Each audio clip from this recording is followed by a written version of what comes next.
So this is a personal anecdote that's probably irrelevant to anyone's life except mine.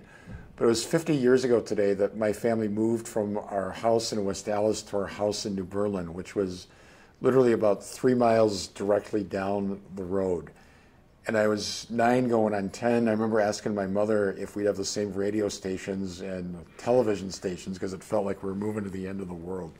We were moving 3 miles away. But I remember both excitement and sadness. Sadness that we were leaving where we were and all that that meant, the memories that I had. But also excitement because we were moving to a bigger house, a bigger yard. We'd have trees. I'd be going to a different school.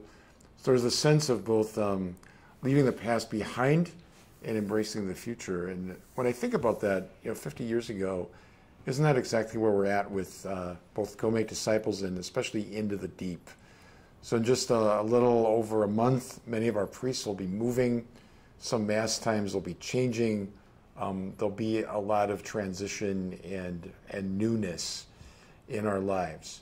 And yet in all of that, we can give thanks to God for what has been, but ideally look forward to the future with hope, knowing that God will do great things for us and that we're laying the foundations for the church for decades to come to flourish in an ever deeper way in the ever-changing cultural context we find ourselves in. So I look back 50 years ago and think that was a huge change for us, moving to a different house.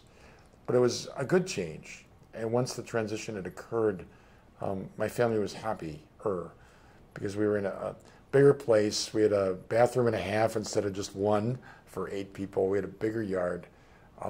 Change isn't always bad. And I think that's an important thing to remember in light of Into the Deep, that God is leading us to change and to move forward. And those who don't change end up being in stasis and in death. So we ask that this change may truly be of the Lord and guide us into the future.